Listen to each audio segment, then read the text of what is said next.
சாமியார் செய்கிறது அனைத்தும் நம்மளால செய்ய முடியும். கத்தி மேலே நிற்கிறாரோ நம்மளால கத்தி மேலே நிற்க முடியும். மந்திரம் இல்ல தந்திரமே. தந்தை பெரியார் வாழ்க.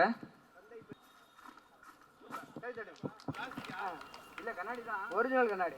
ஒரு மனிதனுடைய உடம்புல இருந்து லிங்கம் வருதுன்னு சொல்லி இந்த நாட்டையே ஏமாத்திட்டு தாங்க 2 சாமியார். அதுல திருச்சியில ஒரு சாமியார் டெய்லி லிங்கம் எடுத்துக்கிட்டே இருந்தவர் கடைசி வரல பெயிலே எடுக்காம உள்ளே செத்து போயிட்டார். பிரேமானந்தான ஒரு சாமியார். அவர் சொத்து 750 கோடிங்க இன்னமும் ஏலம் விட முடியல வச்சிருக்காங்க. இந்த சாமியார் கை ஆட்டினா மோதிரம் வரும், தங்க வரும்னா இன்னைக்கு தங்க விலை விற்குமா? நம்ம பாட்டுக்கு சாமியார் கை பிடிச்சி ஆட்டிகிட்டே இருந்தா தங்கமா கொட்டும், நம்ம கோடி கோடியே சம்பாதிச்சிடலாம். பெல் நீங்க இருங்க, பெல் அடினா அடிக்கும். நீங்க ஆட்டல நான் சூத்திரன் என்று அவர்களால் சனாதனத்தால் சொல்லாமே அடிக்கும். மணி பிடிச்சி ஆட்டாமே அடிக்கும். பாப்பா சொல்லிடுச்சு பாருங்க, ரிமோட் வச்சு அழுத்துறாரு அவரு. இதுதான் அறிவு, பகுத்தறிவு. இது கிங் லூயிஸ்ங்கிற கோட்டர் 250 ரூபா வேலை. பாபா ராம்தேவ்னு ஒரு சாமியார் இருக்காரு டெல்லியில. இந்த குடிக்கு அடிமையானவர்களை மீட்கிற சக்தி எனக்கு இருக்கு. ஒரு கோட்டர் ஒரு கிளாஸ்ல ஊத்துனார். கோட்டரே நான் பச்சை தண்ணியா மாத்திருவேன், அதுக்கான மருந்து இருக்குன்னு சொல்லி ஒரு 2 ஆத்து ஆத்தினாரு, பச்சை தண்ணியா போயிடுச்சு. அதே இதை நம்ம செஞ்சு பார்ப்போம். சாதி ஒழிக, மதம் ஒழிக, மந்திரம் அல்ல தந்திரமே. நம்மளாலே மாத்த முடியும். சாதாரணமான ஒரு சின்ன கெமிக்கலை வைத்துக் கொண்டு ஒரு சாமியார் பிரதமரை ஏமாத்துறாருன்னா ஒரு நாட்டுக்கு பிரதமர் இருக்கக்கூடிய எவ்வளவு பிற்போக்குத்தனங்களை இன்னைக்கு விதைத்துக் கொண்டு இருக்கிறார். சாமியாரை ஏன் சமுதாயம் நம்புகிறது? சாமியார்கள் தன் சக்தியுள்ள சாமியார் என்பதை நிரூபிப்பதற்காக சில சித்து விளையாட்டுகளை செய்து காட்டுறான். வெறுங்கையில விபூதி எடுக்கிறார்கள், வெறுங்கையில தங்கம் எடுக்கிறான், வெறுங்கையில மோதிரம் எடுக்கிறாங்க, கொதிக்கிற நிலை கையை விட்டு காட்டுறாங்க, கத்தி மேலே நிற்கிறாங்க, ஆடி மேலே நிற்கிறாங்க, ஒரு எலுமிச்சம்பழத்தை பறக்க விடுறாங்க, முட்டையை பறக்க விடுறாங்க. இதெல்லாம் எங்கள் உடம்பில் இருக்கிற சக்தியால் நடக்குது என்று மக்களை நம்ப வைத்து ஆசிரமங்களை நோக்கி மக்களை, பாமர மக்களை வர வைத்து கோடி கோடியாக கொள்ளையடித்து கொண்டிருக்கிற சாமியார் கூட்டத்திடமிருந்து நமது தமிழ் மக்களை காப்பாற்ற என்பதற்கு அந்த நிகழ்ச்சி. இந்த நிகழ்ச்சியில் பார்த்தீங்கன்னா முதல் நிகழ்ச்சியாக என்கிட்ட ஒரு வெள்ளை பேப்பர் இருக்குங்க, நல்லா பாருங்கள். இது உங்களுக்கு ரொம்ப தேவையாக இருக்கும். இன்னைக்கு நம்மளுடைய வாழ்வாதாரத்துக்கு எது தேவையாக இருக்குது? பணம் தான் தேவையாக இருக்குது. பணம் சம்பாதிக்கிறதுக்கு நம்ம எத்தனையோ வழியில் படிக்கிறோம், வேலைக்கு போகிறோம், உடல் உழைப்பை செலுத்துகிறோம், சம்பாதிக்கிறோம். என்கிட்ட பார்த்தீங்கன்னாக்கா அதுக்கெல்லாம் தேவையில்லை. என்கிட்ட இது இருக்குது, ஒரு பேப்பர் வச்சுருக்கேன். இது பார்த்தீங்கன்னா ஒரு மண்டம் ஓடு, தலைச்சம்பள மண்ட ஓடு பார்த்துருக்கீங்களா? நடுராத்திரி 12 மணிக்கு சுடுகாட்டுக்கு போனால் பார்க்கலாம். தலைச்சம்பள மண்ட ஓட்டு மையிலேருந்து இந்த தலைச்சம்பள மண்டோட்டு மையை எடுத்து இந்த பேப்பரில் கொஞ்சம் தடவணுங்க. தடவிட்டு நல்லா கவனிங்க. இதை உங்களுக்கு சொல்லி கொடுத்துட்டுனா நீங்கள் டெய்லி 500 ரூபா சம்பாதிக்கலாம், வேலைக்கே போக தேவையில்லை. மையை இடது பக்கம் தடவி நான் சொல்கிற மந்திரத்தை அப்படியே போட்டிங்கன்னா பணமாக மாறிடும். அதுக்கு ஒரு டப்பா மையை 350 ரூபா நான் கொடுத்துட்டு போயிடுவேன் போகும்போது. உங்களுக்கு புத்தக கண்காட்சியில் ஆப்பர் விலையில் சொல்கிற மந்திரத்தை அப்படியே சொல்கிறீங்களா? தந்தை பெரியார் வாழ்க. தம்பி சொல்லுங்கள். தந்தை பெரியார் வாழ்க, புரட்சியாளர் அம்பேத்கர் வாழ்க, முத்தமிழறிஞர் கலைஞர் வாழ்க, மாண்புமிகு தமிழக முதல்வர் வாழ்க, திராவிட அரசு வாழ்க.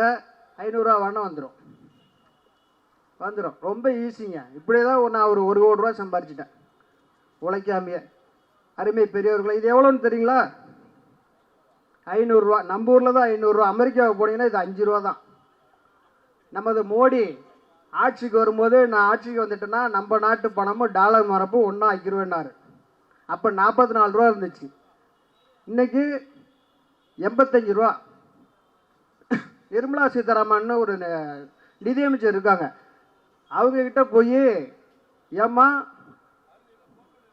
இந்த மாதிரி டாலருக்கு நிகரான மதிப்பு, நம்ம ரூபாய் மதிப்பு வீழ்ச்சி அடைஞ்சிக்கிட்டே போயிட்டே இருக்கு, நீங்கள் நிதியமைச்சரை பதில் சொல்லுங்கன்னு சொல்லி பார்லிமெண்ட்டில் கேட்டாங்க.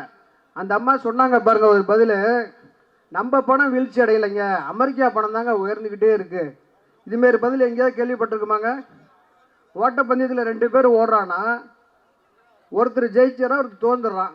தோந்தவனை கூப்பிட்டு ஏங்க தோந்துட்டேன்னு கேட்டேன். நான் தோக்கலைங்க, அவர் ஜெயிச்சுக்கிட்டாருன்னு சொன்ன மாதிரி அந்த அம்மா அறிவாளித்தனமாக ஒரு பதிலை சொல்லுது. அதை விட சுப்பிரமணிய சாமின்னு ஒருத்தர் இருக்கார், அவர் சொன்னார், ரூபாய் நோட்டில் பண மதிப்பு உயரணும்னா லட்சுமி படத்தை போட்டால் பண மதிப்பு உயரும்னு சொன்னாங்க. லட்சுமி படத்தை போட்டால் பண மதிப்பு உயரும்னா லட்சுமி விலாஸ் பேங்க்லாம் ஏயா மூடிட்டீங்க நஷ்டமாயின்னு சொல்லி நம்மளும் கேட்டாங்க. இப்படி தற்கூரிகள் பிற்போக்குத்தனங்களை விதைக்கிற நாட்டில் நம்ம இருக்கிறோம். ஆக இது பார்த்தீங்கன்னாக்கா வெறுங்கையில் எப்படி பணம் வந்துச்சு அப்படிங்கிறதா இப்போ இதில் சயின்ஸு. இப்போ நம்ம நாட்டில் பார்த்தீங்கன்னா பிரேமானந்தான ஒரு சாமியார் சாய்பாபான்னு ஒரு சாமியார் பார்த்துருப்பீங்க. சாய்பாபா காலில் விழாத இந்தியாவில் இருக்கிற முதலமைச்சர்களே கிடையாது. ஆனால் சாய்பாபா வந்து ஒரு முதலமைச்சரை பார்த்தோன்னா நம்ம முத்தமிழறிஞர் கலைஞர் தான். இறுதி நாள் வரை இந்த சாமியாரே ஜோதிடர்களே நம்பாமல் பகுத்தறிவு பாதையில் நான் சுயமரியாதைக்காரன் என்பதிலே பெருமை கொள்கிறேன் என்று கடைசி வரை வாழ்ந்து காட்டிய தலைவர் முத்தமிழறிஞர் கலைஞர். அந்த சாய்மார் என்ன பண்ணார்னா, அப்படி வையுங்க ஆட்டினார்னா விபூதி வந்துடும். ஆளுநர்லேருந்து பிரதமர்லேருந்து எல்லாரும் விழுந்து கூப்பிட்டு வாங்கி வச்சு நெத்தியில் வச்சுக்கிட்டாங்க. இந்த விபூதி எப்படி வருதுன்னு யாரும் அறிவியல் பூர்வமாக கேள்வி கேட்கல. ஆற்றலின் அழியாமை இது என்ன சொல்லுதுன்னா, மூலப்பொருள் இல்லாமல் எந்த பொருளும் வராது, ஒன்று இல்லாததுலேருந்து ஒன்று உற்பத்தி பண்ண முடியாங்கிறது தான் அறிவியல். ஆனால் ஒரு சாமியார் காய் வேஷ்டி கட்டிட்டு ருத்ராட்சி கொட்டை போட்டுட்டு இப்படி கையாட்டினா வருதுன்னு சொல்லி வாங்கி நெத்தியில் வச்சுக்கிறாங்களே வழிய யாரும் அறிவுபூர்வமாக கேட்கல. இதை தான் பெரியார் சொன்னார், பக்தி வந்தால் புத்தி போயிடும், புத்தி வந்தால் பக்தி போயிடும். கேள்வி கேட்கணும், ஏன் எதற்கு எப்படி என்று கேள்வி கேட்கணும். இப்போ சேது சமுத்திர திட்டத்தை நமது கலைஞர் அவர்கள் கொண்டு வந்த பொழுது அடியில் ராமருக்கு பாலம் இருக்குன்னு சொல்லி தடுத்துட்டான். அவர் தான் அறிவுபூர்வமாக கேட்டார், ராமர் ஏன்டா அங்கே போய் பாலம் கட்டினார், ராமர் என்ன இன்ஜினியர் காலேஜில் படித்தாரான்னு கேட்டார். எந்த இன்ஜினியர் காலேஜில் படித்தார்னு கேட்டார். இது பகுத்தறிவாதி கேட்குற கேள்வி. பதில் இல்லை, ஒரு சாமியார்கிட்ட இல்லை, ஒரு ஆதிக்கவாதிக்கிட்ட பதில் இல்லை. அதுக்கு என்ன சொன்னா தெரியுங்களா, கலைஞர் தலையை சீவிடு வேணாம். பயந்தவரா கலைஞர், என் தலையை நானே சீவினதில்லைன்னார். அருமை பெரியவர்களே, இப்படி ஏன் எதற்கு எப்படி என்று கேள்வி கேட்குற மனப்பான்மை இருந்தால் சாமியார் நம்மளை ஏமாற்ற முடியாது. பொத்துன்னு காலில் விழுந்துடக்கூடாது. விபூதி வருதுன்னா பாருங்க, நான் வெறுங்கையில் வர வச்சுக்காரு.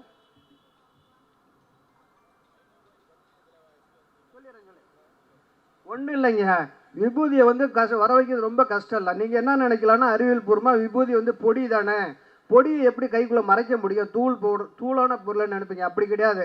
சாமியார் என்ன பித்தலாட்டம் செய்கிறார் என்றால், விபூதி பாக்கெட்டை வாங்கி ஒரு பாத்திரத்தில் கொட்டி தண்ணி ஊற்றி சின்ன சின்ன உருண்டையாக அப்படி மாத்திரை சைஸில் செஞ்சு வச்சுக்கிறான். ஆசீர்வாதம் வளம் வரும்போது இப்படி வச்சுக்கிறான். ஒன்றுமே தெரியாது.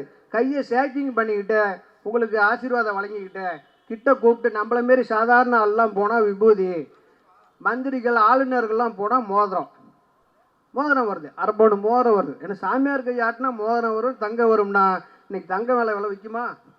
நம்ம பாட்டுக்கு சாமியார் கையை பிடிச்சி ஆட்டிகிட்டே இருந்தால் தங்கமாக கொட்டும், நம்ம கோடி கோடியே சம்பாதிச்சிடலாம். ஒரு 10 கப்பல் வெளிநாட்டு கூட அனுப்பலாம். நம்ம என்ன உழைச்சா சம்பாதிக்கிறோம். சாமியார் கையாட்டினா வரப்போகுது. அருமை நண்பர்கள், இப்படியெல்லாம் படித்த சமுதாயமாக இருக்கிற நம்ம நாட்டில் சாதாரண 3ஆம் கிளாஸ் படிக்காத சாமியார்கள் பெரிய பெரிய பேராசிரியர்கள் கூட ஏமாத்திடுறாங்க. இப்படி விபூதி கட்டிகளை வச்சு இப்படி நசிச்சு விட்டா விபூதி. இதில் என்னங்க கஷ்டம் இருக்குது? இந்த நாட்டில் எவ்வளவோ பிசிக்ஸ் படித்தவர்கள் பேராசிரியர்களாக இருக்காங்க, கெமிஸ்ட்ரி படித்தவங்க இருக்கிறாங்க, பெரிய பெரிய நிபுணர்கள்லாம் இருக்காங்க. யாரும் கேள்வி கேட்கல. லிங்கம் எடுக்கிறேன்றான். வயிற்றுலேருந்து லிங்கம் எடுக்க, மனிதனுடைய உடம்புலேருந்து கண்ணீரோ ரத்தமோ மற்ற லிக்விடு இது சளி இது போன்றவர்களும் உற்பத்தி ஆகும். ஒரு பீஞ்ஞான மனுஷ உடம்புல உற்பத்தி ஆகுமா? இன்றைக்கி எவ்வளோ மருத்துவ விஞ்ஞானம் வளர்ந்துட்டு இருக்கு. பன்றி இதத்தை மனுஷனுக்கு வச்சு உயிரோடு இன்றைக்கி புழைக்க வச்சுருக்காங்க அமெரிக்காவில். ஒரு மனிதனுடைய உடம்புல இருந்து லிங்கம் வருதுன்னு சொல்லி இந்த நாட்டையே ஏமாற்றிக்கிட்டு தாங்க 2 சாமியார். அதில் திருச்சியில் ஒரு சாமியார் டெய்லி லிங்கம் எடுத்துக்கிட்டே இருந்தவர் கடைசி வரையில் பெயிலே எடுக்காமல் உள்ளே செத்து போயிட்டார். பிரேமானந்தான ஒரு சாமியார். அவர் சொத்து 750 கோடிங்க இன்னமும் ஏலம் விட முடியல வச்சுருக்காங்க. அவரோட கூட்டாளில் இன்னும் சிறையில் இருக்கிறார்கள். சாய்பாபாவோட சொத்து 1,80,000 கோடி. அவர் செஞ்சது விபூதி எடுத்தார், லிங்கம் எடுத்தார். இதை அறிவார்ந்த சமூகமாக நம்ம கேள்வி கேட்காதனால ஒரு சாமியார் ஒரு நாட்டை ஏமாற்ற முடிஞ்சது. அடுத்ததாக இன்னொரு நிகழ்ச்சி.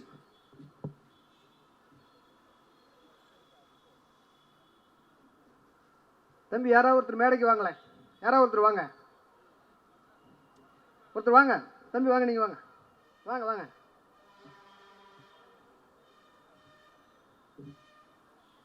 சீக்கிரம் வாங்க.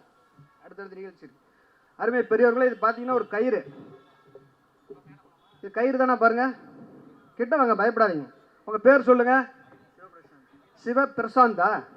மகிழ்ச்சி. நான் எங்கே போனாலும் பேர் கேட்குறது வழக்கங்க. தமிழ்நாட்டில் தானே இருக்கிறோம். யாருக்கா தமிழில் பேர் இருக்கான்னு பார்த்தா தமிழில் பேரே இருக்காது. யாரை பார்த்தாலும் சுரேஷ், நிரேஷ், விக்கி, சுக்கி இப்படி தான் வச்சுருக்காங்க. இப்போல்லாம் லேட்டஸ்ட்டாக என்னென்னமோ சமஸ்கிருத பேரை வச்சுட்டு இருக்காங்க. தமிழ் பேரை யாரும் வைக்கிறதில்ல. இன்னும் சொல்ல போனாக்கா ஒரு 100 ஆண்டுகளுக்கு முன்பு வர நமக்கு நல்ல தமிழ் பேர் இல்லை. சனாதனத்தில் என்னால் சொல்லியிருந்தோன்னா சூத்திரர்கள்லாம் இழிவான பேரை வைக்கணும்னு. அதனால தான் நம்ம தாத்தாவுக்கு குப்பை, சுப்பை, பாவாடை, தொப்புலாம், மண்ணாங்கட்டி, பரட்டை, செம்பட்டன்னு பேர் இன்னமும் கிராமத்தில் இருக்குது. காரணம் அவங்க விரும்பி வச்சுக்கல. மனுநீதியில் இந்தந்த சமுதாயம் இந்தந்த பேரை வைக்கணும்னு சொல்லி எழுதி வச்சோம். அதே பேரை வச்சுருந்தாங்க. பெண்களுக்கு பார்த்தீங்கன்னா குப்பாயி, செம்பட்டை, பரட்டை, மூக்காயி, பிச்சாயி, இப்படி தான் பேர். திராவிட இயக்கம் வந்ததுக்கு அப்புறம்தான் நமக்கெல்லாம் ஒரு மானம் உள்ள பெயர்களை அன்பழகன், அறிவழகன், மதியழகன் என்ற அருமையான பெயர்களை சூட்டுவதற்கு கூட திராவிட இயக்கம் தான் நமக்கு தேவைப்பட்டது. அருமை நண்பர்களே, அதுவும் திராவிட முன்னேற்ற கழகம் ஆட்சிக்கு வந்த பிறகு அவங்க பேரெல்லாம் பாருங்க. அருமை பேராசிரியர் அன்பழகன், மதியழகன், உதயநிதி, தயாநிதி, அழகான தமிழ் பெயர்களை நாடு முழுக்க சூட்டினார்கள். ஆனால் நமக்கு சனாதனத்தின் பேர் பார்த்தீங்கன்னா ரொம்ப அவலமான பேர். அருமை பெரியவர்களே, பெரியார்கிட்ட போய் ஒருத்தர் என் பிள்ளைக்கு பேர் வைன்னு சொன்னாங்க. தந்தை பெரியார்கிட்ட போய் குழந்தைய காட்டிட்டு போய் என் பேர் வைங்கன்னு சொன்னாங்க. அவர் சொன்னார், என்ன பேர்? நல்ல பேரை வேணும், நல்ல பேருமா வைனார். லண்டன்னு வச்சு விட்டார் குழந்தைக்கு. லண்டன்னு வச்சோடனே, ஐயா லண்டன்னு வச்சா ஊரில் எல்லாம் சிரிப்பாங்க, கொஞ்சம் மாற்றி வேறு பேர் வைங்கன்னாரு அவர் பேரண்ட்ஸ். இது நல்ல பேர் தான். நான் இல்லைங்க, நல்ல பேராக வைங்கிறேன். திருப்பதி, சிதம்பரம், சீர்காழிலாம் இருக்குல்ல, அதை விட இது நல்ல ஊர், இது விஞ்ஞானிகள் பிறந்த ஊருன்னாரு. இன்னும் லண்டன் தான் அந்த குழந்தைக்கு. அருமை பெரியவர்களே, இன்று தமிழ்நாட்டுக்கு தமிழ்நாடு என்று பெயர் சூட்டியது மட்டுமல்லாமல் ஒவ்வொரு தனி மனிதர்களுக்கும் ஒவ்வொரு தமிழனுக்கும் சுத்தமான தமிழ் பெயர்களை சூட்டியது திராவிட இயக்கம். திராவிட இயக்கம் அருமை பெரியவர்களே, அது மட்டுமல்லாமல் தமிழ்நாட்டில் உள்ளவர்களுக்கெல்லாம் பெயரோடு சேர்த்து சாதியும் ஒட்டி கொண்டிருந்தது. ராமசாமி நாயக்கர் என்று பெரியாருக்கு பேர், சண்முகம் செட்டியார் என்று ஒரு தலைவர், காங்கிரஸ் தலைவருக்கு பேர். எல்லாரும் சாதியை பெயரோடு வைத்திருந்தார்கள். தந்தை பெரியார் அவர்கள் தீர்மானம் போட்டார், மாநாட்டில் தீர்மானம் போட்டு பெயருக்கு பின்னால் யாரும் சாதி போடக்கூடாது, பெயருக்கு பின்னால் சாதி போடக்கூடாது என்று தீர்மானம் போட்டு தனது பெயருக்கு பின்னால் அந்த சாதியை முதலாளாக நீக்கினார். இன்னைக்கு தமிழ்நாட்டில் எந்த தலைவரும் சாதி பெயரை போட்டுக்கொள்வதே இல்லை. சாதி மீது நம்பிக்கை வைத்திருக்கிற இன்னைக்கு பாட்டாளி மக்கள் கட்சி தலைவர்கள் கூட சாதி பேரை போட்டுக்கிறது இல்லை, வெட்கப்படுறாங்க தமிழ்நாட்டில். அது மட்டும் இல்லாமல் பெரியார் மனிதர்களுக்கு பெயர்களில் இந்த சாதியை உருவி எடுத்தார். நம்மளுடைய மாண்புமிகு முதலமைச்சர் அவர்கள் தெருக்களில் ஒட்டிக்கிட்டு இருந்த சாதி பெயர்களை எல்லாம் நீக்கி இன்னைக்கு அருமையான உத்தரவை செயல்படுத்தி கொண்டிருக்கிறார். இந்த நிகழ்ச்சி பார்த்தீங்கன்னா ஒரு திண்டுக்கல் பக்கத்தில் ஒரு சாமியார் இருக்காருங்க. அவர் பேர் கருப்பு சாமியார். அவர் என்ன பண்ணுறாருன்னா, அவர்கிட்ட உங்கள் வீட்டில் ஏதாவது பிரச்சனை, தோசை கோளாறு, மாந்திரிக கோளாறு, செய்வின கோளாறு ஏதாவது இருந்து போனீங்கன்னாக்கா இதுமாரி ஒரு கயிறு கொடுப்பாரு. கொடுத்து ரெண்டாக வெட்ட சொல்லுவார். வெட்டினதுக்கப்புறம் முடிச்சு போட்டு ஒரு மந்திரம் போடுவார். ஓம் காளி, ஜெய் காளி, சுடுகாட்டு காளி, மயான காளி, தக்காளி, முக்காளி, நாற்காலிம்பாரு. ஒட்டிக்கும் கயிறு. உலகத்தில் எங்கேயாவது மந்திரத்தில் கயிறு ஒட்டுமான்னு யாரும் கேள்வி கேட்பதில்லை. சாமி சொன்னால் ஒட்டுதுன்னு விழுந்து கும்பிட்றோம். அவருக்கு அங்கே அமாவாசை பௌர்ணமிக்கு பெரிய கூட்டம் கூடுது. ஒரு நாளைக்கு 4000 ஐயாயிரம் சம்பாதிக்கிறாரு. அந்த கயிறு எப்படி ஒட்டுதுங்கிறத நம்ம கண்டுபிடிச்சாச்சு. இது மந்திரத்தில் ஒட்டுதா, சாமியோட சக்தியில் ஒட்டுதா, இல்லை அறிவியலால் ஒட்டுதா என்பதை நீங்கள் நேரடியாக பார்க்க போகிறீங்க. உங்கள் பேர் இப்படிங்க. இந்த கயிறை வந்து நடுக்கயிறில் வெட்டிடுறீங்களா? சரி, அப்படியே நடுக்கயிறில் வெட்டுங்க. தெரியுங்களா? நடுக்கயிறில் வெட்டு.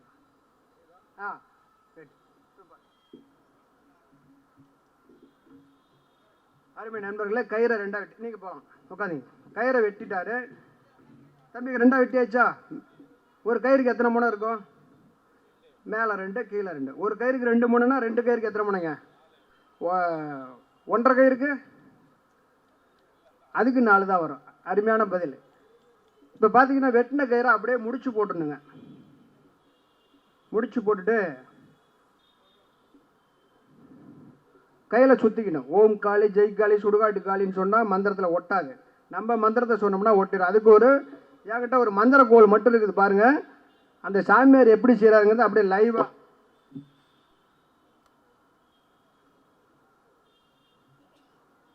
சாமியார் எப்படி செய்கிறாங்கிறத லைவாக அப்படியே சொல்லி காட்டுவாங்க. தந்தை பெரியார் வாழ்க, புரட்சியாளர் அம்பேத்கர் வாழ்க, சாதி ஒழிக, மதம் ஒழிக, மந்திரம் இல்லை தந்திரமே அப்படின்னா கையை ஒட்டிக்கும். அருமை பெரியவர்களே, ஒரு 5 ரூபா கயிறு வச்சுக்கிட்டு ஒரு சாமியார், ஒரு மந்திரவாதி நம் படித்த மக்களை ஏமாற்றி தினந்தோடு சம்பாதிக்கிறார் என்றால் நாம் அறிவோடு வாழ்கிறோமா? எதற்காக உதயநிதி புரட்சி நம்மளுடைய துணை முதலமைச்சர் அவர்கள் இந்த அறிவு திருவிழாவை இவ்வளவு கஷ்டப்பட்டு நடத்தி கொண்டிருக்கிறார் என்றால் சமுதாயம் அறிவான சமுதாயமாக, பகுத்தறிவு சமுதாயமாக மாற வேண்டும் என்பதை தந்தை பெரியாரின் வழியில், முத்தமிழறிஞர் கலைஞரின் வழியில் செய்து காட்டி கொண்டிருக்கிறார். ஆக நாம் பகுத்தறிவோடு சிந்திக்க வேண்டும். அப்படி ஒரு சக்தியெலாம் உலகத்தில் யாருக்கும் கிடையாதுங்க. உலகத்தில் சக்தி உள்ள சாமியாரும் கிடையாது, சக்தி இல்லாத சாமியாரும் கிடையாது. உலகத்தில் பலசாலி இருக்கிறாங்க, அறிவாளி இருக்கிறாங்க, புத்திசாலி இருக்கிறாங்க. சக்தி உள்ள மனுஷன் உலகத்தில் எங்கேயுமே கிடையாது. சாமியாருக்கு என்ன சக்தி? அவனை நம்மளை மாரி 10 மாதம் கழிச்சு தான் பிறக்கிறாரு, நம்மளை மாரி வளர்றாரு. அவருக்கு சக்தி கிடையாது. இதை பாருங்கள் எப்படிங்கிறத நான் இப்போ சொல்லி காட்டிடுறேன். தம்பி மறுபடியும் வாங்க, தம்பி மறுபடியும் வாங்க. அது எப்படின்னு சொல்லிடுவோம். வாங்க, நீங்கள் வாங்கலாம். ஐயா வராங்க. இந்த கயிறு எப்படி ஒட்டுச்சுன்னு சொல்லுன்னா நீங்கள் என்னையும் மந்திரவாதின்னு நினச்சிருவீங்க. அதனால் நான் இப்போ செஞ்சு காட்டிடுறேன். 500 ரூபா இப்போ சொல்லிடுவோம்.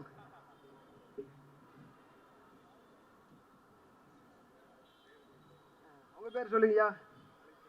கலைச்செல்வம், அருமையான தமிழ் பேர். திருவாரூர் மகிழ்ச்சி. ஐயா நடுப்புற வெட்டுங்க.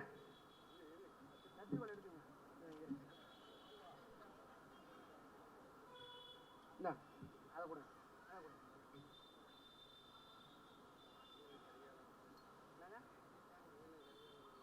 அப்படியா? சரி, நடுக்கையில் வெட்டுங்க. பயிற்சி. அருமை பெரியவர்களே, கயிறு 2 கயிறு. இதைத்தான் திருவள்ளுவர் 2000 ஆண்டுகளுக்கு முன்பாக எப்பொருள் எத்தன்மையாயினும் அப்பொருள் மெய்ப்பொருள் காண்பது அறிவு. இந்த நிகழ்ச்சியை துணை முதல்வர்கள் இங்கே தொடங்குவதற்கு காரணம் 2000 ஆண்டுகளுக்கு முன்பே மக்களுக்கு அறிவை போதித்த வள்ளுவர் அவர்களின் கோட்டத்தில் அறிவை பரப்பும் நிகழ்ச்சியை தொடங்கியிருக்கிறார் என்றால் சாதாரண விஷயம் கிடையாது நண்பர்களே. எப்பொருள் எத்தன்மையாயினும் அப்பொருள் மெய்ப்பொருள் காணும் அறிவு. எப்பொருள் யார் யார் வைக்கப்படும் அப்பொருள் மெய்ப்பொருள் காணும். இது பார்ப்பதற்கு உங்களுக்கு 2 கயிறு, அவ்வளோதான். 2 கயிறு மாதிரி தெரியுது, ஒரு நடுப்புற வெட்டின மாதிரி தெரியுது. உடனே அப்படியே நம்பிடக்கூடாது. எதையும் பக்தியோடு பார்க்காமல் அறிவியல் மனப்பான்மையோடு பார்த்தா தான் உங்களை யாரும் ஏமாற்ற முடியாது. பக்தியோடு எதையும் பார்க்கக்கூடாது, எதையும் அதிர்ச்சியாக பார்க்கக்கூடாது. எல்லாவற்றிலும் அறிவியல் மனப்பான்மை செலுத்த வேண்டும். இது பார்ப்பதற்கு உங்களுக்கு 2 கயிறு, ஆனால் இது 1 கயிறு. அவர் வெட்டி நடுப்புறல்ல, ஓரத்தில் வெட்டி தான் நம்ம இப்படி பிடிச்சிட்டோம்னா அதுக்காக தான் இதை மறைச்சிடுறது. மேலே 2 முனை, கீழே 2 முனை. யார் பார்த்தாலும் இது 2 கயிறு தான் சொல்லுவாங்க. அதனால் நம்ம சாமியார் என்ன பண்ணுறாரு, இப்படியே முடிச்சு போட்டுறாரு. முடிச்சு போட்டால் இந்த முடிச்சு எப்படி கயிறு ஒட்டுது என்பதை நல்லா பாருங்கள். அந்த சாமியார் எவ்வளோ கஷ்டப்பட்டு சம்பாதிக்கிறாருன்னு.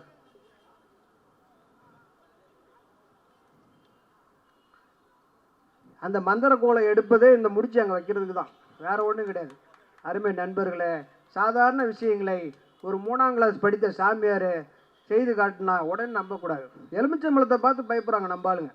எவ்வளோ பெரிய வீரம் செறிந்த மண்ணில் வீரம் செறிந்த மொழியை பிறந்த நாம் எலுமிச்சம்பழத்தை பார்த்து பயப்படுறாங்களே. சாதாரணமாக கடையில் போய் ஒரு 10 எலுமிச்சம்பழம் வாங்கிட்டு வந்துடுறாங்க. செடியிலேருந்து பறிச்சிடுறாங்க. அதே சாமியார் அறுத்து குங்குமத்தை தடவி ரோட்டில் போட்டார்னா ஐயோன்னு கண்ணி வெடியை பார்த்த மாதிரி ஓடுறாங்களே. எலுமிச்சம்பழத்துக்கு என்ன அவ்வளோ பெரிய சக்தி இருக்கா? ஊறுகாய் போட்டால் நல்லது, ஜூஸ் போட்டால் சிட்ரிக் ஆசிட்டு குளிர்ச்சி உடம்புக்கு.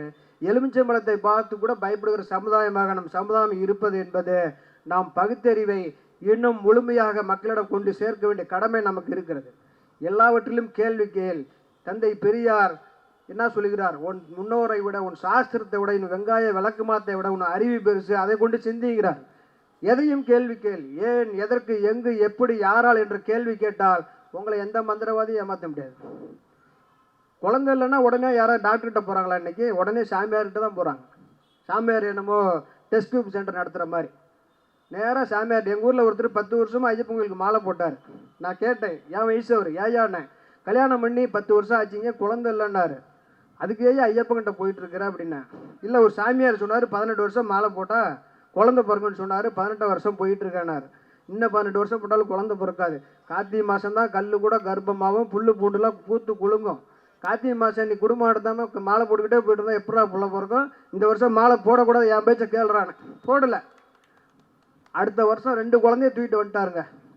10 வருஷம் ஐயப்பன் காட்டாத வழியை நீங்கள் காமிச்சிட்டீங்க. ஒரே பிரசவத்தில் 2 குழந்தை.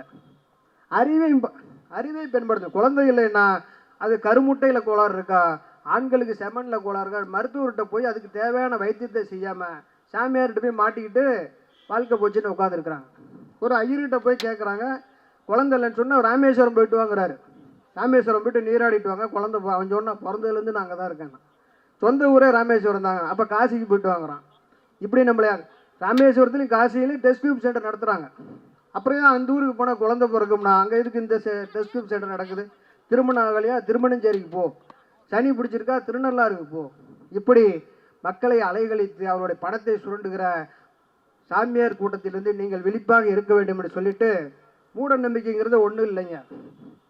யார் எதை சொன்னாலும் அப்படியே நம்பக்கூடாது. யார் எதை சொன்னாலும் அப்படியே நம்பினீங்கிறது தான் அதுக்கு பேர் தான் மூட நம்பிக்கை. ஒருத்தர் செஞ்சுட்டாங்கிறதுக்கு அதை அப்படியே நம்மளும் செய்யக்கூடாது.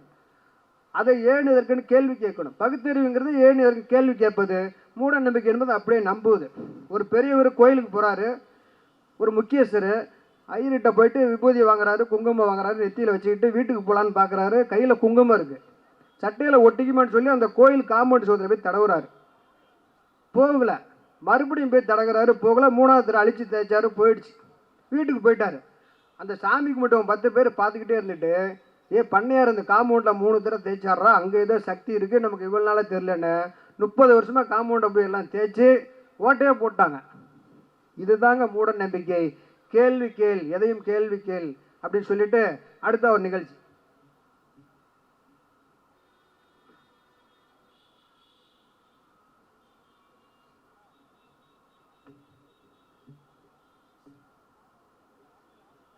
அருமை நண்பர்களே, இதை ஒரு சாமியார் செய்கிறார். இது வந்து குவார்டர் பாட்டில், சரிங்களா? இது வந்து கிங் லூயிஸுங்கிற குவார்டர் 250 ரூபா விலை. பாபா ராம்தேவ்னு ஒரு சாமியார் இருக்கார் டெல்லியில். மோடிக்கு நெருங்கிய கூட்டாளி. தோல் மேலே இவர் தோல் மேலே அவர் கை போடுவார், அவருக்கு தோல் மேலே இவர் கை போடுவார், மேடையில் குட்டிகரணம் போடுவார். பதஞ்சலின்னு ஒரு நிறுவனம் நடத்தி வருஷம் 10,000 கோடி லாபம் மட்டும் சம்பாதிக்கிறார். அவர் காட்டுற கணக்கு மட்டும் அவ்வளவு. எல்லாம் இயற்கை ப்ராடக்ட்னு சொல்லி இது வரலையும் 25 தடவை கோர்ட்டு அவர் ஃபைன் போட்டிருக்கு. எல்லாமே ஃப்ராடு வேலைன்னு சொல்லி உச்ச நீதிமன்றம் ஃபைல் போட்டு பல கோடி அவர்கிட்ட வசூல் பண்ணியிருக்காங்க. அவ்வளோ பெரிய ஃப்ராடான சாமியார். மோடிக்கு ரொம்ப நெருங்கிய கூட்டாளி. மோடி ஆட்சி நடத்துகிறாரு, ஆசிரமம் நடத்துகிறாரு. அவர் ஆட்சிக்கு வந்து சாமியார்லாம் ரொம்ப உற்சாகமாக இருக்கும். வரலாற்றுனா ஜக்கிதேவ் வரலாற்றுனவுடனே ஜக்கி வாசுதேவ் வரலாற்றுனா வந்துடுறாரு, மோடி பிளேட்டை தூக்கிட்டு வந்துடுறாரு. நம்ம எவ்வளோ போராட்டம் பண்ணாலும் வந்து பார்க்குறதில்ல. சாமியார் சொன்னால் வந்துடுறாரு. அந்த பாபா ராம்தேவ் என்ன பண்ணுறாருன்னா, இந்த குடிக்கு அடிமையானவர்களை மீட்கிற சக்தி எனக்கு இருக்குது, என்கிட்ட தெய்வீக சக்தி இருக்குது, அதுக்கான மூலிகை என்கிட்ட இருக்குன்னு சொல்லி இப்படி பெரிய கூட்டத்தை கூட்டி கலெக்டர்கள்லாம் உட்கார வச்சு, மத்திய அமைச்சர்கள்லாம் உட்கார வச்சு செய்முறை செய்கிறேன்னு சொல்லி ஒரு கோட்டரை ஒரு கிளாஸில் ஊற்றுனார். இப்படி ஊற்றி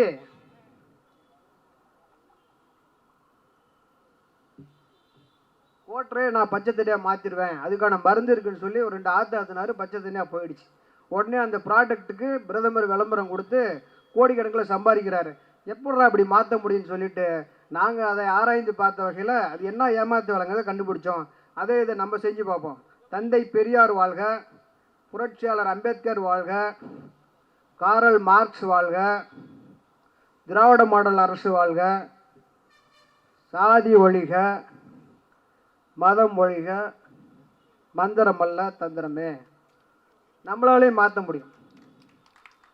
அருமை பெரியவர்களே, சாதாரணமான ஒரு சின்ன கெமிக்கலை வைத்துக்கொண்டு ஒரு சாமியார் பிரதமரை ஏமாத்துறாருன்னா, ஒரு நாட்டுக்கு பிரதமர் இருக்கக்கூடிய எவ்வளோ பிற்போக்குத்தனங்களை இன்னைக்கு விதைத்து கொண்டு இருக்கிறார். ஒரு அறிவியல் மாநாட்டில் போய் பிரதமர் பேசுகிறாருங்க. நாங்கள் விநாயகருக்கு பிளாஸ்டிக் சர்ஜரியா 5000 வருஷத்துக்கு முன்னாடி வேத காலத்திலே செஞ்சுட்டோன்னு எவனாவது சொல்லுவானா? அந்த மாநாடு ஏற்பாடு பண்ண விஞ்ஞானிகள்லாம் தலையாக அடிச்சுக்கிட்டாங்க. இந்த ஆளை போய் கூப்பிட்டு நம்ம மானம் போகுதேன்னு. பிளாஸ்டிக் சர்ஜரி விநாயகருக்கு செய்ய முடியுமா?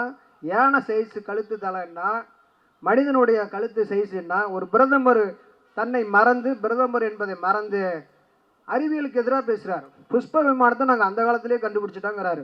அப்புறம் ரஃபேல்கிட்ட போய் இது இஸ்ரேல்கிட்ட போய் ரஃபேல் விமானம் விலைக்கு வாங்குறாரு. அதில் ஊழல் பண்ணுறாரு. நாங்கள் இன்டர்நெட்டை கண்டுபிடிச்சோம், இமெயிலை கண்டுபிடிச்சோம். இப்படி தான் ஒரு நாள் ஒருத்தர் சொன்னாங்க, ரஷ்யாவில் 500 அடி ஒருத்தர் பள்ளம் நோண்டிருக்காங்க. நோண்டினாக்கா ஒரு மூலம் ஒயர் கிடச்சிது. அது பார்த்தீங்கன்னா டெலிஃபோன் ஒயர். புடின்கிட்ட அதிபர்கிட்ட போய் காமிச்சிருக்காங்க, ஐயா 500 அடி பள்ளம் நோண்டோம், ஒரு டெலிஃபோன் ஒயர் கிடச்சிதுன்னு. அவர் சொல்லியிருக்கிறாரு, 500 வருஷத்துக்கு முன்னாடியே நாங்கள் டெலிஃபோனை கண்டுபிடிச்சோம் நாங்கள் நாட்டில் அப்படின்னு இருக்காரு.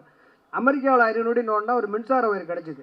ட்ரம்ப்பு கிட்ட போய் கேட்டாங்களாம், ஐயா 500 அடி நோண்டினா இது மின்சார ஒயர், நாங்கள் தான் 500 வருஷத்துக்கு முன்னாடியே மின்சாரத்தை கண்டுபிடிச்சோன்னு சொல்லியிருக்கிறாரு. நம்ம நாட்டில் 500 அடி நோண்டிருக்காங்க, ஒன்றுமே கிடைக்கல. பிரதமர்கிட்ட போய் கேட்டிருக்காங்க, ஒன்றுமே கிடைக்கலைங்க, நாங்கள் தான் ஒயர்லெஸ்ஸாக கண்டுபிடிச்சோன்னு பிரதமர் சொல்லியிருக்காரு.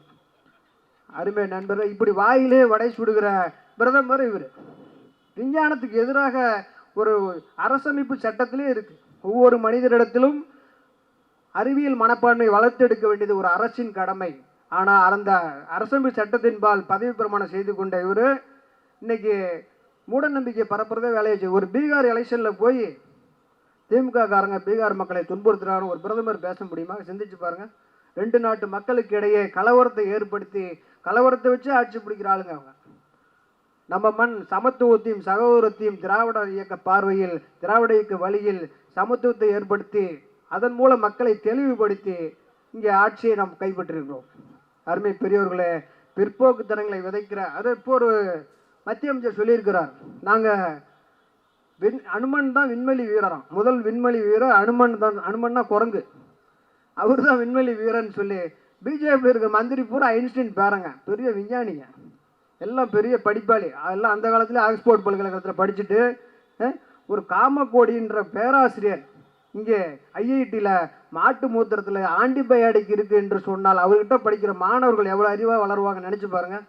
மாட்டு மூத்திரத்தில் ஆன்டிபயாட்டிக் இருக்குமா? இன்றைக்கி ஆன்டிபயாட்டிக்கு பெனாயில் வந்துருச்சு,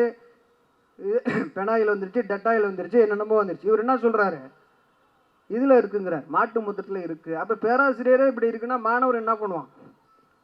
ஒரு கேரளாவில் 2 பேராசிரியர்கள் தன் மகள்களை நரபலி கொடுத்த நாடாக நம் நாடு இருக்கு. மூட நம்பிக்கையில் பாமர மக்கள் மட்டும் இல்லை, படித்த பேராசிரியர்கள் கூட மாட்டிக்கிறாங்க. ஒரு சுவாலஜி படித்த பேராசிரியர் எங்கள் ஊரில் இருக்கிறார். அவர் விலங்குகளை பற்றி நல்லா படிச்சிருக்கிறாரு. ஆனால் பார்த்தீங்கன்னா பிற்போக்குத்தனம். பேரறிஞர் அண்ணா சொன்னது போல் நம்ம அவர்கள் அறிவியல் அறிவை படித்த அளவுக்கு அறிவியல் மனப்பான்மை வளர்த்துக்க வேண்டும் வேதனையோடு சொன்னார். சுவாலஜி படிச்சிருக்கிறார், வெட்டினரி டாக்டர்கள் பூனை குறுக்கு போனால் நின்றுக்கிறார். ஸோ நீ படித்த படிப்புன்னா கற்றப்பின் நிற்க அதற்கு தகன்னு வள்ளுவர் சொல்கிறாரு. இன்னைக்கு என்ன படித்து என்ன செஞ்சிட்டு இருக்க? வேப்ப மரத்தில் பால் வழிஞ்சா பாட்டனி வாதிர முன்னே போய் அதுக்கு ஒரு துணியை கட்டி கும்பிட்ற நாடாக நம் நாடு இருக்குது. அதிலிருந்து நம்ம விடுபட வேண்டும், நம் மக்கள் பகுத்தறிவாக மாற வேண்டும் சொல்லிட்டு அடுத்த ஒரு நிகழ்ச்சி.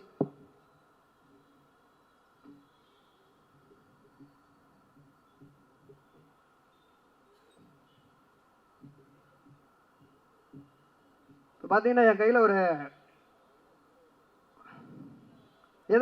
எது சொல்ல, அது ஒரு கெமிக்கல். நான் சொல்கிறேன் கெமிக்கல் தான், கெமிக்கல்னு சொல்லிட்டேன். கடைசியாக சொல்கிறேன், நீங்கள் பேச சொன்னால் எழுந்திரிச்சு போயிரு.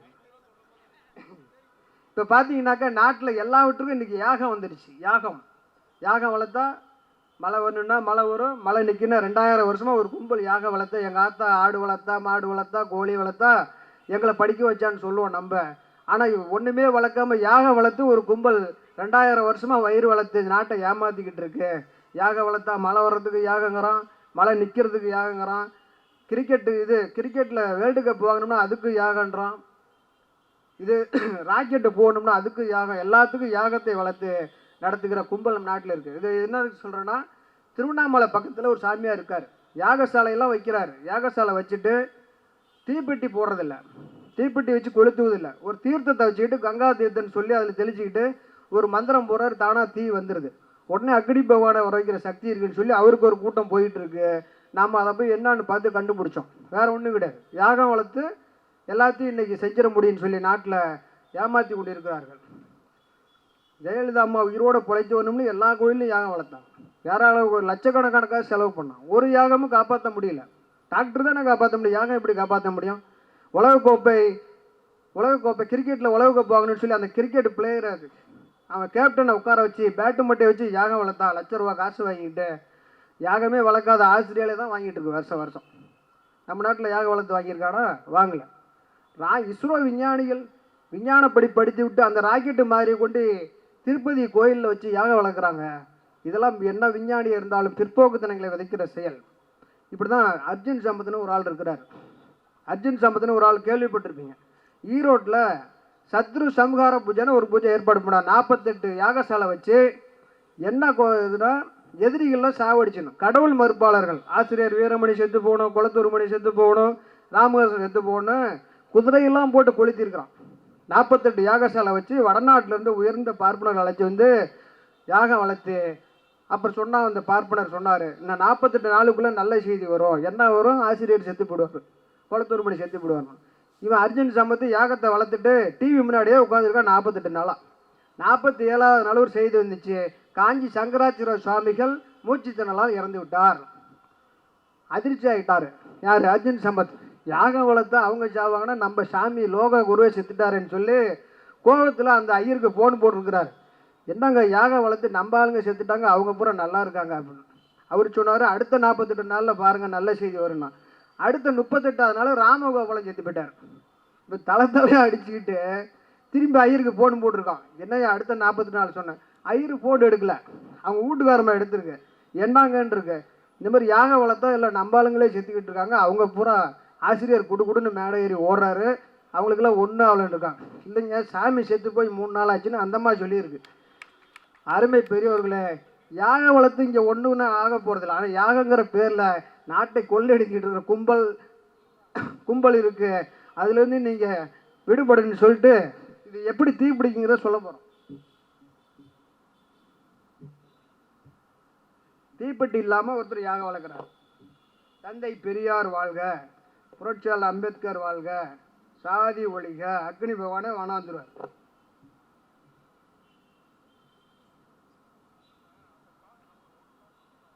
வந்துடுவாருங்க. ரொம்ப ஈஸி. இதை கூட நாட்டில் கடவுளாக்கி இதையும் கும்பிட்டுக்கிட்டு இருக்காங்கன்னு வச்சுக்கிங்க. எப்படி கீழே போட்டு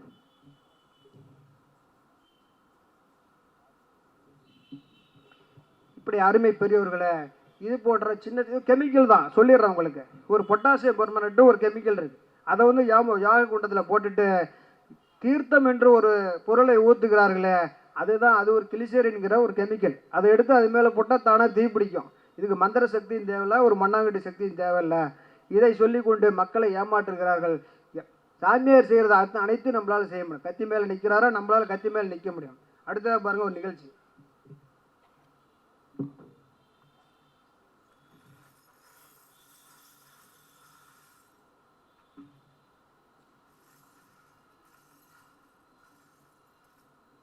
ஐயா மேடைக்கு வாங்க. இது என்னன்னு பாருங்க, பார்த்துட்டு சொல்லுங்க மக்களுக்கு எல்லாரும். மேலே வந்துருங்க. அருமை பெரியவர்களே, சாமியார்கள் உடம்புல கடவுள் சக்தி இருக்கிறதாக, தன்னிடம் ஆன்மீக சக்தி இருக்கிறதாக, அதனால் நான் கத்தி மேலே நிற்கிறேன், ஆணி மேலே நிற்கிறேன், என்னால் கையில் குத்திக்காது சொல்லுங்க, மைக்கில் சொல்லுங்க. ஒரிஜினல் தானே? இதில் ஒன்றும் ஏமாற்றம் இல்லை, ஒரிஜினல் தான். ஐயா அது காலில் மிதிச்சா என்ன ஆகும்? கால் கிழிஞ்சு போயிடும். ஆமாம், ஆனால் என்கிட்ட மை சக்தி இருக்கிறதுனால என்னை ஒன்றும் பண்ணாதுன்னு சொல்கிறேன். ஏன்னா சாமியாருங்க வந்து உடம்புல கடவுள் சக்தி இருக்குன்னு சொல்லிட்டு ஆணி செருப்பு மேலே நிற்கிறாங்க, ஒன்றும் ஆகலை. கேட்டால் அவர் உடம்புல இருக்க கருப்பு சக்தி உள்ள சாமியெல்லாம் அவர் காப்பாற்றுதுங்கிறார். அதனால தான் நிற்கிறேன்ற. நீ இறங்க.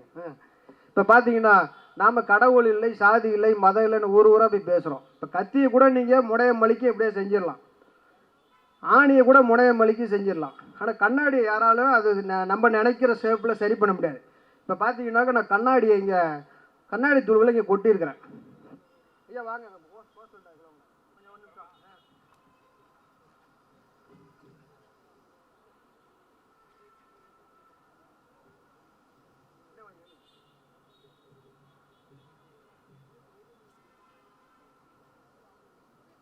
நல்லா கவனிங்க. மந்திரம்லாம் இல்லை, சொல்லுவோம்.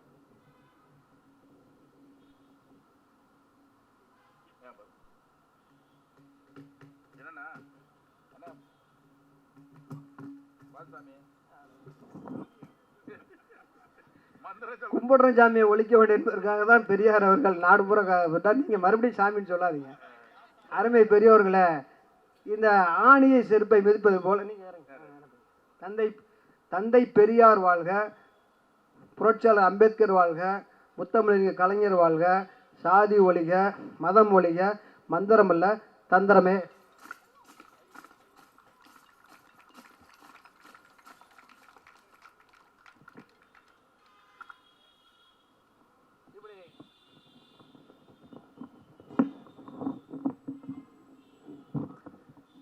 இப்படி சாமியார் செய்கிறது நம்மளால் செய்ய முடியுங்க. இதுக்கு கடவுள் சக்தி ஒன்றில், இது ஒரு ட்ரிக்ஸு தான்.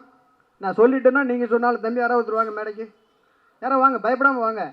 பயம் தெளிவு வைக்கிறது தான் அந்த கூட்டம். வாங்க வாங்க, லேடிஸ் கூட வரலாம்.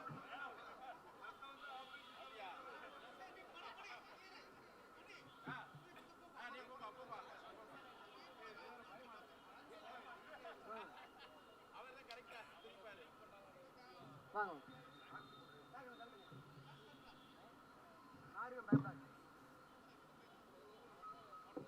ஆனா அந்த மந்திரம் சொன்னாதான் தந்தை பெரியார் வாழ்க, தந்தை பெரியார் வாழ்க, தந்தை பெரியார் வாழ்க, தந்தை பெரியார் வாழ்க, புரட்சியாளர் அம்பேத்கர் வாழ்க, புரட்சியாளர் அம்பேத்கர் வாழ்க, காரல் மார்க்ஸ் வாழ்க, காரல் மார்க்ஸ் வாழ்க, சாதி ஒழிக, சாதி ஒழிக, மதம் ஒழிக, தந்திரமல்ல, தந்திரமல்ல, மந்திரமல்ல தந்திரம். மந்திரமல்ல தந்திரமே. குதிங்க. கை தட்டுங்க. இல்ல கண்ணாடி தான். ஒரிஜினல் கண்ணாடி நீங்க தானே பாத்தீங்க. சரி, நல்லது. காலை கட்டிங்க.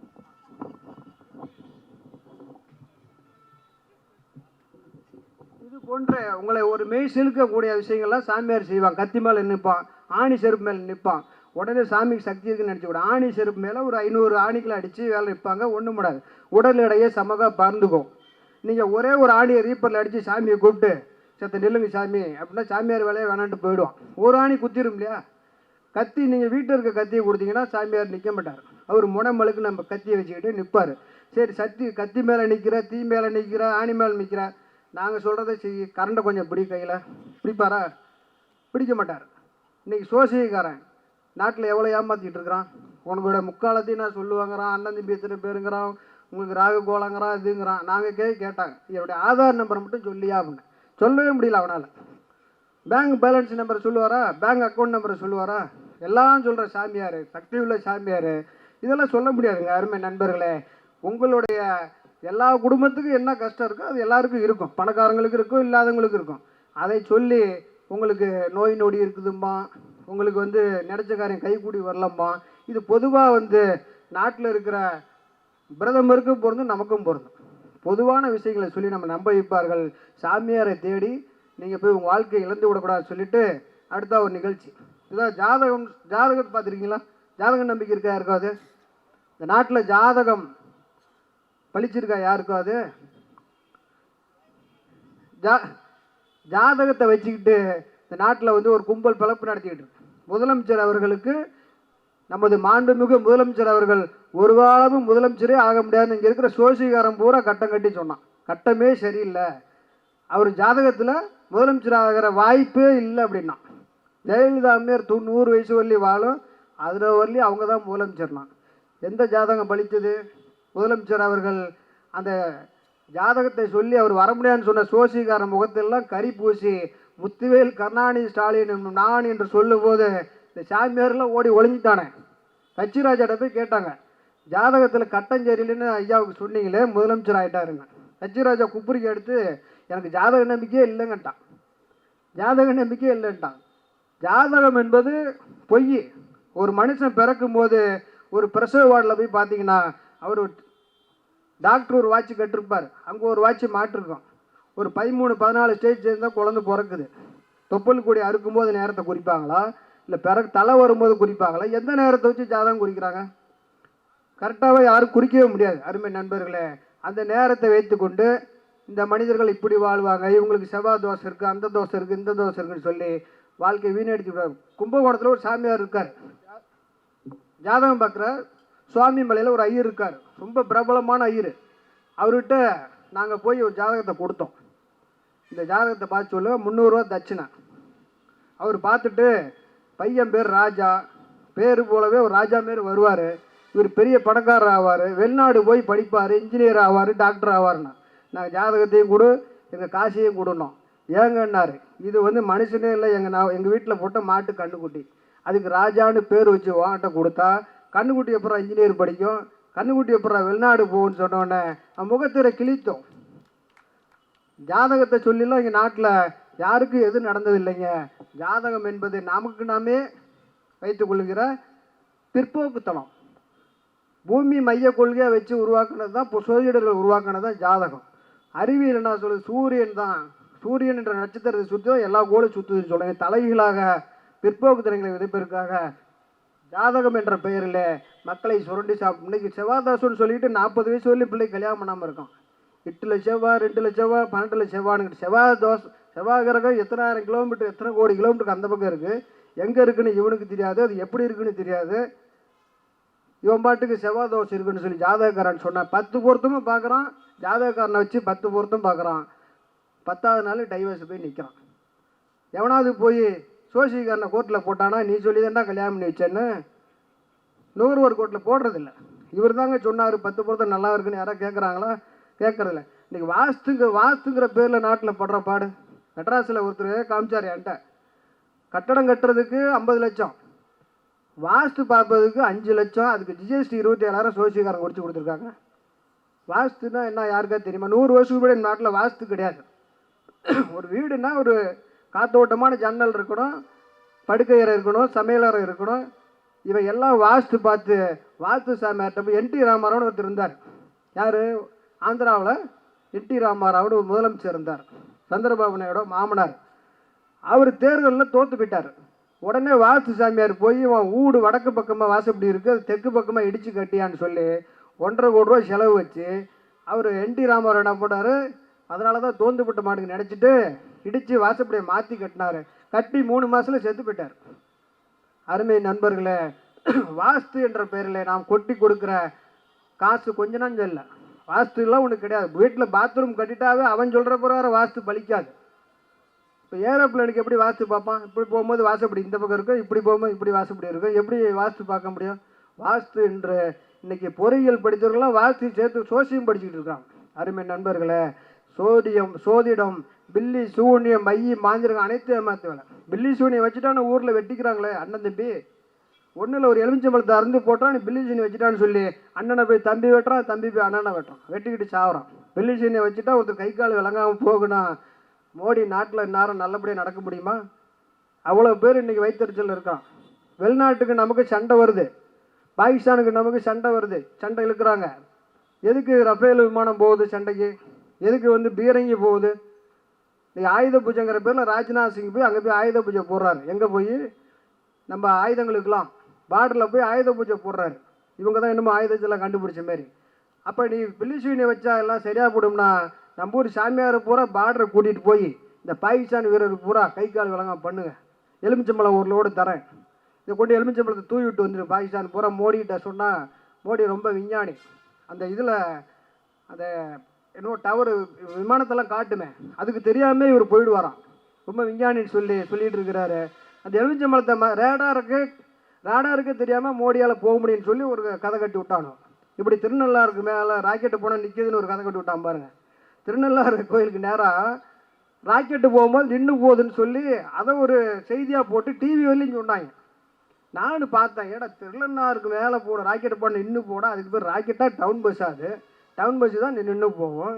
இவன் ராக்கெட்டு நின்று போகுதுங்கிறானே. திருநள்ளாறு சனி பகவானோட சக்திங்கிறான். அதையும் நம்புகிறாங்க. நாசாவே சொல்லிருச்சும்பான். யாராவது நாசா எப்போ சொன்னிச்சு, என்னைக்கு சொன்னிச்சு, யார் சொன்னிச்சு கேள்வி கேட்குறோமா? யூடியூப்பில் வந்துருச்சு, வாட்ஸ்அப்பில் வந்துருச்சு, நம்மளும் ஒரு கும்பிட போட்டுக்கிட்டு இருக்கோம். கேள்வி கேட்கணும். நாசா சொன்னிச்சு, அது சொன்னிச்சுமா. அப்படி பில்லி சூனிய உண்மை கை கால் விளங்காமல் போகணும். யாருமே இங்கே ஒரு நாட்டுக்கு ஒரு நாடு சண்டை போடுவதற்கு ஆயுதம் தேவையில்லை. நேராக எலுமிச்சம்பழத்தை மந்திரிச்சு விட்டு போய்கிட்டே இருக்கலாம். நம்மக்கிட்ட தான் சாமியாருக்கு பஞ்சமே இல்லை நாட்டில். பிரமானந்தா, நித்யானந்தா, கமலானந்தா, சதுர்வேதி, பீடி சாமியார், பிராந்தி சாமியார், விஸ்கி சாமியார், சுருட்டு சாமியார், செருப்பு சாமியார், விளக்கமா சாமியார், ஏகப்பட்ட சாமியார் இருக்கான். அவ்வளோ சாமியார். டிவியில் பார்த்தீங்கன்னா நியூமராலஜி ப்ரொஃபஸர், வாஸ்து ப்ரொஃபஸர், லக்கண ப்ரொஃபஸர், 3ஆம் கிளாஸ் கூட படிக்காதவன் இல்லை ப்ரொஃபஸர். உண்மையான ப்ரொஃபஸர்லாம் அவன்கிட்ட போய் என் பேரில் ஒரு எழுத்து மாற்றி கொடுங்க. டி ராஜேந்திரன் ஒரு நடிகர், ராஜராஜன் ஒரு சாமியார்கிட்ட போய் பேரை மாற்றுங்க அப்படின்னாரு. அவர் 5 லட்சம் காசு வாங்கிக்கிட்டு விஜய டி ராஜேந்திரனை மாற்றி விட்டார். அது வரலையும் நல்லா தான் படம் ஓடிக்கிட்டு இருந்துச்சு. விஜய் டி ராஜேந்திரன் மாற்றதுக்கப்புறம் ஓடுபாங்க கூட ஓடல. இப்போ தான் படம் எடுக்கிறாரா விஜய் டி ராஜேந்திரன்? பேரில் ஒரு எழுத்து மாற்றினா எப்படிங்க வாழ்க்கை முடியாது? கண்ணாடி ஆட்டோ ஓடலன்னா கண்ணாடி திருவிழா ஓடுமா? என்னாரு பேர்னு பார்க்கணும், நமக்கு என்ன பிரச்சனைன்னு பார்க்கணும். எதையும் அறிவியல் மனப்பான்மையோடு பக்தியோடு பார்க்காமல் அறிவியல் மனப்பான்மையோடு எந்த விஷயமாக இருந்தாலும், மூடநம்பிக்கை மட்டும் இல்லை, உங்கள் வீட்டு பிரச்சனையில் கூட, குடும்ப பிரச்சனையில் கூட அறிவியல் மனப்பான்மையோடு நீங்கள் அணுகினால் யாரும் உங்களை ஏமாற்ற முடியாது. எவ்வளோ பெரிய சாமியாராக இருந்தாலும், எவ்வளோ பெரிய ஆட்களாக இருந்தால் உங்களை ஏமாற்ற முடியாது. நண்பர்களே, எதையும் ஏன் இருக்குன்னு கேள்வி கேள்வி சொல்லிட்டு நேரம் நொறுங்கி கொண்டு இருக்கிறது. இன்னொரு நிகழ்ச்சி. ஐயா வாங்க, ஒருத்தர் வாங்க, சீக்கிரம் வாங்க. இந்த நேரம் ஆகிட்டு இருக்கு, அடுத்த கவிஞர் பேச.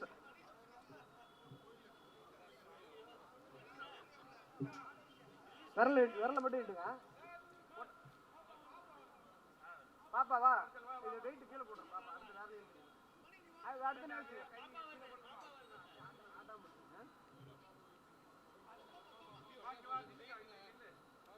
ஐயா அந்த பெல் எங்க பாத்திருக்கீங்க? கோயில்ல பாத்திருக்கீங்களா? உங்க பேர் மணியா?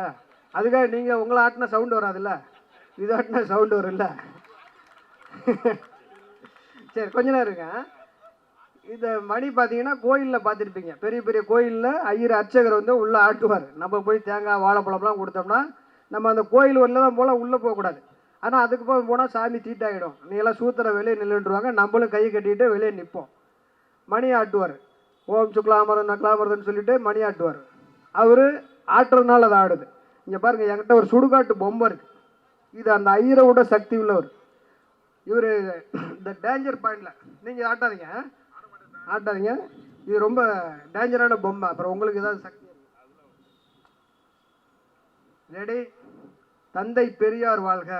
பெல் நீங்கள் இருங்க, பெல் அடினா அடிக்கும்.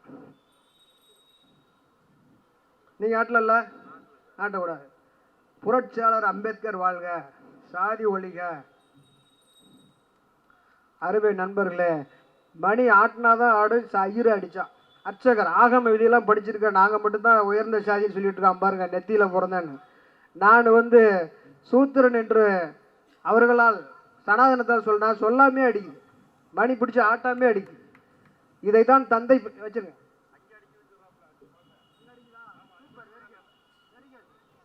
பாப்பா சொல்லிடுச்சு பாருங்க, ரிமோட் வச்சு அழுத்துறாரு அவரு. இதுதான் அறிவு, பகுத்தறிவு.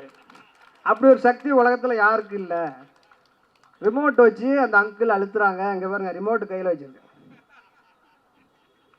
இதுதான் குழந்தைகள் எடுத்த மூட நம்பிக்கை கிடையாதுங்க. உங்கள் வீட்டில் 1 வயசு குழந்தை 2 வயசு குழந்தைகிட்ட நீங்கள் கடவுள் பொம்மையை கொடுங்க, போட்டு உடச்சிரும், இல்லைன்னா மேலே ஆயிப்பேண்ட் வச்சிரும். அதுக்கு சாமியை பற்றி பயமும் கிடையாது. சுடுகாட்டில் கொண்டு போட்டிங்கன்னா அது பாட்டுக்கு விளையாடும். அது பேய் இருக்குன்னு பயப்படுதா? 1 வயசு குழந்தைய கொண்டு சுடுகாட்டில் போடுங்க, மயானத்தில் போடுங்க, அது பயப்படுதா? பேய் இருக்குன்னு பயப்படுதா? கிடையாது. இதே ஊரில் பெரிய ஆளும்பான். ஒருத்தன் 7 அடியில் ஒருத்தன் சொல்கிறான் பாரு, யார் அப்படின்னு பார்க்கலாமான்னு. அவனை போய் படுக்க வைங்க, தூங்க மாட்டான், பேய் வந்துருச்சுன்னு கத்துவான். ஆக குழந்தைங்களுக்கு மூட நம்பிக்கை கிடையாது. நாம் தான் சொல்லி கொடுத்து இதை பார்த்து கும்பிடு, அதை பார்த்து கும்பிடு, இந்த தாயத்தை கட்டிக்க, அந்த தாயத்தை கட்டிக்கின்னு குழந்தைகளை பிற்போக்குத்தனமாக வளர்த்து கொண்டிருக்கிறோம். ஒன்றும் கிடையாது. ஒரு 6 வருஷத்துக்கு முன்னாடி நானும் என் ஃப்ரெண்டு ஐயப்பன் கோயிலுக்கு போனோம். அவர் இதுமாரி பாப்பாவை கூட்டிகிட்டு வந்தார். நான் கடவுள் நம்பிக்கை இல்லை, வாழ்ந்து பார்த்துட்டு வாயா, உனக்கு நம்பிக்கை வந்தாலும் வருண்டார். அப்படியே போனோம். தேவஸ்தானம் வரலையும் வண்டி விட்டாங்க. அதுக்கப்புறம் போகக்கூடாது, நடந்து போன்ட்டாங்க. நாங்கள் 3 பேரும் போய்கிட்டே இருந்தோம். கொஞ்ச தூரம் போனவுடனே பாப்பா வயிறு கலக்குதுப்பா, கொஞ்சம் நில்லுங்கப்பான்னுச்சு. அவர் ஒத்துக்க மாட்டுறாரு. அப்பா இங்கெல்லாம் பாரு, சாமி சுத்தபத்தமாக வராங்க, இங்கெல்லாம் போக முடியாதுன்ட்டார். நான் சொன்னேன், யோ சின்ன பிள்ளை அடக்க முடியுமா, உடியா ஓரமாக உட்காரட்டும் அப்படின்ட்டு. ஓரமாக உட்காந்துருச்சு. உட்காந்தவுடனே போகலான்னு பார்த்தா கொஞ்சம் பார்க்க 60 ரூபாய் இருக்குது. சாமியெல்லாம் நிறையா நம்ம ஊர்லேருந்து மாலை போட்டுக்கிட்டு வருது. மிதிச்சுக்கிட்டா என்ன பண்ணுறேன்ட்டு அவர் கழுத்தில் இந்த மாலை எடுத்து தூள் தூளாக உருவி அது மேலே போட்டோம். வா போயிடலாம் அப்படின்னு. ஒரு 10 அடி கூட போகலைங்க, பின்னாடியே ஒரு கும்பல் திண்டுக்கல்லேருந்து வந்துச்சு. சாமியே ஐயப்போ கல் முள்ளு காலுக்கு மத்தேன்னு. அதை பார்த்தவன அவனும் நின்ட்டாங்க. இங்கே ஒரு சாமி இருக்குது, இவ்வளோ நாளாக நமக்கு தெரியலேன்ட்டு அவன் ஒரு மாலை எடுத்து தூள் தூளாக உருவி அது மேலே போட்டு சாமியே சரணம் ஐயா போனான். என்னடா எதை பார்த்தாலும் கும்பிட்றான் நம்ம ஆளு, ஏன்னா கேட்க மாட்டானா அப்படின்ட்டு கொஞ்சம் தூரம் போயிட்டு மலைக்கு போயிட்டு ஒரு 8 மணி நேரம் திரும்பி வரங்க.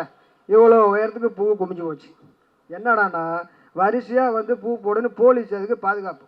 என்னன்னே தெரியாமல் கும்பிட்டுக்கிட்டு இருக்கான்.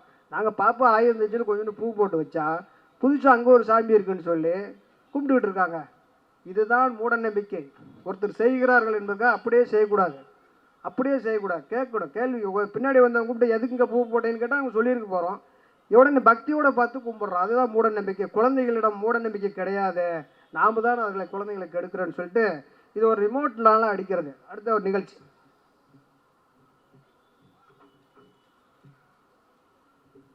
தட்டுங்க.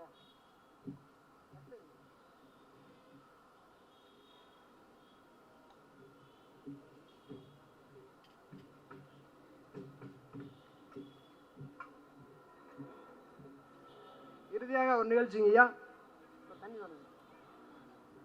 அருமை பெரியவர்களே, என்கிட்ட 3 சில்வர் கிளாஸ் இருக்கு. உங்களுக்கு இப்போ 50,000 ரூபாய் பரிசு. ஒரே ஒரு கிளாஸில் தண்ணி ஊற்றுவேன், நீங்கள் எதில் இருக்குன்னு சொல்லிடணும். பார்த்துட்டிங்களா? தம்பி எதில் இருக்கு? தண்ணி எதில் இருக்குன்னு சொல்லுங்க. சொன்னீங்கன்னா ஒரு 10,000 ரூபாய் பரிசு தரலாம். 3 கிளாஸ் தாங்க இருக்கு. இதெல்லாம் கண்டுபிடிக்கும்ல?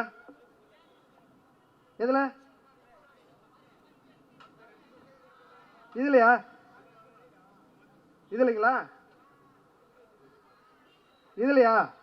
அப்புறம் அந்த அக்கா கரெக்டாக சொல்லிட்டாங்க, இதில் தான் இருக்கு.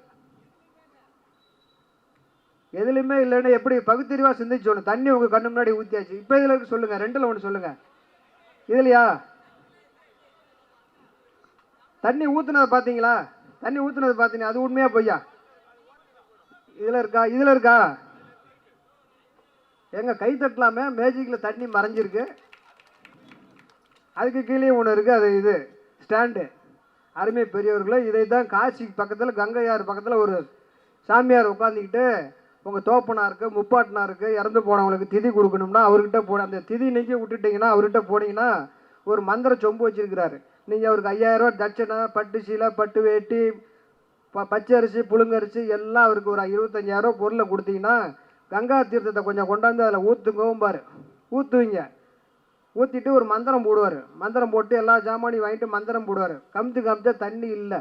எங்கே சாமி தண்ணின்னா உங்கள் தோப்பனாருக்கு சொர்க்கத்துக்கு அனுப்பிச்சிட்டேன்றாரு. நீ கொடுக்குற பொருளெல்லாம் சொர்க்கத்துக்கு அனுப்புகிறேன்ட்டார்.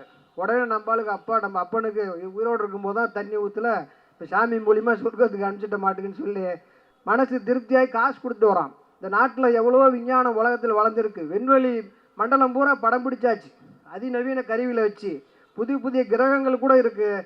ஒரு இடத்துல கூட சொர்க்கம் நரகம் இருக்கிறதா இது வழி எந்த சேட்டலைட்டும் கண்டுபிடிக்கல, எந்த கேமராவும் கண்டுபிடிக்கல. சொர்க்கம்னு ஒன்று இருந்தால் அங்கே சாமியாரெலாம் இருப்பான், சாமி கும்பிட்றான். நரகன் இருந்தால் நம்ம பெரியார் இருப்பார், முத்தமிழ் கலைஞர் இருப்பார், காட்டணும்ல. நரகன்னு ஒன்று இல்லை, சொர்க்கம்னு ஒன்று இல்லை. ஆனால் நம்பி கொண்டு இருக்கிறார்கள். பார்ப்பனர்களிடம் கொண்டு காசு கொடுத்தா இவன் அடிச்சிருவானு. இதை பார்த்துக்கிட்டு ஒரு நாள் நம்ம தந்தை பெரியார் அவளுக்கு காசிக்கு போனப்போ இந்த அக்கிரமத்தெல்லாம் பார்த்துக்கிட்டு இருந்தார். என்னடா இப்படி ஜனங்களை பிடிங்கி சாப்பிட்றான், சொர்க்கத்துக்கு அனுப்புறான்னு சொல்லிட்டு இவர் அந்த ஆற்றுல அள்ளி தண்ணி இப்படி தெளிச்சிருக்கிறார் கரை மேலே. ஐயா கிட்ட போய் ஒருத்தர் கேட்டிருக்காரு, உங்களுக்கு என்னங்க தண்ணி எதுக்கு அள்ளி அள்ளி தெளிக்கிறீங்கன்னு. இல்லையா, ஈரோட்டில் ஒரு 200 தென்னை மரம் இருக்குது, இங்கேருந்து தண்ணி பாய்ச்சிக்கிட்டு இருக்கிறேன்னாரு. அறிவு இருக்கா பெரியவரை? ஈரோடு எங்கே இருக்குது, காசி எங்கே இருக்குது, இங்கேருந்து தண்ணி பாய்ச்சிறிய, கொஞ்சமாவது அறிவு இருக்கானாரு.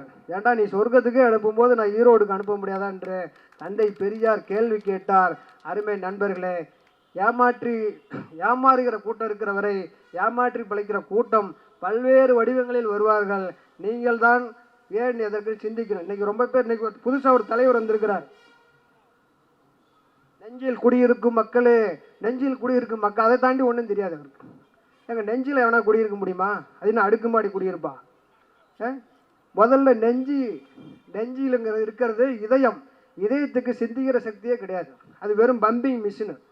அன்பை செலுத்தினாலும் கோபத்தை செலுத்தினாலும் மூளையில் தான் ஒரு மனிதனுக்கு உற்பத்தி ஆகும். இல்லையா, நெஞ்சில் குடியிருக்கும் என்பதெல்லாம் ஏமாற்று வேலை. நெஞ்சில் குடியிருக்க முடியாது. நீங்கள் டாக்டர்னா கேளுங்க. இதயத்துக்கு பம்பிங் மிஷின் தானே வழிய அது அன்பை செலுத்துவதோ காதலை சொல்லுவதோ இதயத்துக்கு தெரியாது. இதயத்துக்கு ஒன்றுமே தெரியாது. மூளை தான். காதலை வெளிப்படுத்தினாலும் மூளை தான், உங்களுக்கு கலவரத்தை முழுப்படுத்தினாலும் மூளை தான். இவன் என்ன பண்ணான் பாருங்க, ஆயுத பூஜைங்கிற பேரில் 41 பேரை காலி பண்ணிட்டு ஆயுத பூஜை போடுறாங்க. என்ன வேண்டியிருப்பான்னு தெரியல. அடுத்த கூட்டத்தில் இன்னும் ஒரு 20 சேர்த்து போன வேண்டியிருப்பானா? ஆயுத பூஜை போட முடியுமா ஒரு மனுஷனால? இன்னொருத்தன் வளர்ந்தவன் 7 அடி இருக்குன்னு சொல்கிறான். என்னையா 41 பேரை உங்கள் ஆளுங்களை நீங்களே மிதித்து கொண்டு விட்டீங்க, ஒன்றும் சொல்ல மாட்டீங்க. 16 நாள் வரையும் நாங்கள் சொல்ல மாட்டோம். இந்த கட்சி நடத்துகிறீங்களா, கட்சி கர்மாதி நடத்துகிறானான்னு தெரில. இவனுங்களாம் நாட்டில் இளைஞர்களை தற்கூரி ஆக்கி கொண்டு இருக்கிறார்கள். ஆயுத பூஜை என்ற பெயரில் இன்றைக்கி பார்த்தீங்கன்னாக்கா மக்கள் ரோட்டில் பூசணிக்காய் போட்டு உடைக்கிறாங்க, தேங்காவை போட்டு உடைக்கிறாங்க. ஒரு தேங்காய் 25 ரூபா, பூசணிக்காய் 50 ரூபா. ஒரு உணவுப் பொருளை ரோட்டில் போட்டு உடைக்கிற கலாச்சாரம் எந்த நாட்டிலையும் கிடையாது. அடுத்த நாள் போய் ஒரு கீத்து பூசணிக்காய் கடையில் நிற்கிறான். ஆயுத பூஜை கிருபானந்த வாரியார்கிட்ட போயிட்டு கேட்டாங்க. ஒரு மளிகை கடைக்காரர் கேட்டார், ஐயா நான் மளிகை கடை வச்சுருக்கிறேன், கடை நல்லா ஓடணும்னா கடையில் அம்மன் படம் வச்சு வணங்கட்டுமா, முருகன் படம் வச்சு வணங்கட்டுமான்னு கிருபானந்த வாரியார்கிட்ட கேட்டாங்க. அவர் சொன்னார், கடை நல்லா ஓடணும்னா நீ அம்மன் படம் வைக்காமல் போ, முருகன் படம் வைக்காமல் போ, கலப்படம் மட்டும் வச்சிடாதன்னாரு.